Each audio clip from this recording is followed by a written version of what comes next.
So my Coast Guard leadership has been influenced by many factors, but predominant, what sticks in my mind is the chief's mess and the enlisted workforce. I came into the Coast Guard with no prior military service as a reserve officer and an ensign. And so truthfully, it was a lot to learn for me on every aspect there is. However, I remember my first unit there at Group Key West many years ago, that it was the RDs, the TCs, the QMs, the enlisted force that really taught me accountability and helped me move and grow as a person and also as a leader. Those times were difficult because I was only working a couple of days a month at the time as a drilling reservist, and it was difficult in the sense that I had a lot to acclimate myself to.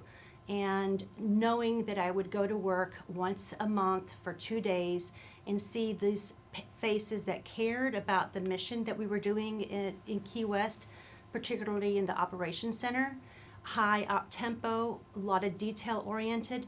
It was all of these enlisted members that treated me with not only with respect, but they guided me from beginning to end.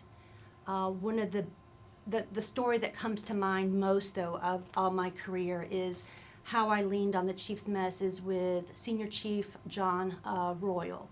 He is and will always remain as one of the saltiest people I've ever met, a boatswain mate, of course. And I met him when I went to Group Miami, and we were in the process of standing up the sector at that time.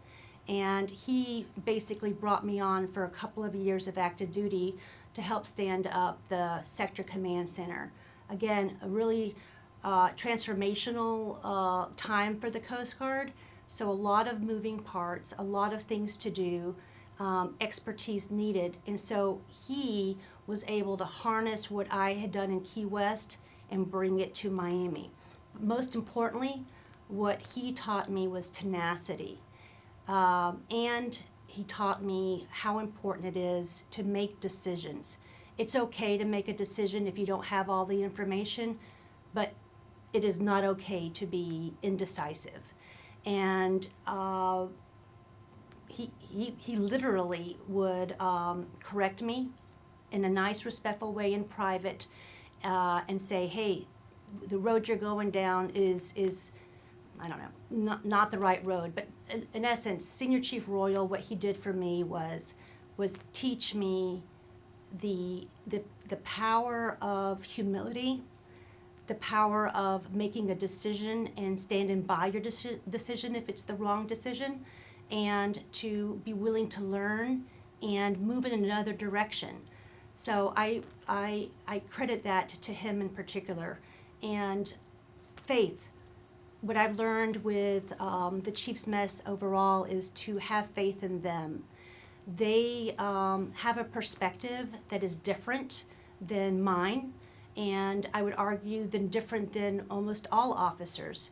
And to make a partnership, a leadership partnership, to move the Coast Guard forward in a tactical way or a strategic way, you've got to be aligned with the Chief's Mess. So not only the perspective, but I also feel that the truth and honesty that I have gotten over my career from the Chief's Mess is a blessing. And Senior Chief Royal will always remain in my heart because I remember how green I was. I was lost almost in everything. I was confident that I knew how to do things, but very self-conscious of how to lead others. And he let me know it was okay and that it's just not a big mystery in that sense. So in essence, when I retire, one of these days, the first thing I intend to say is how important it is to have the Chief's Mess aligned with you.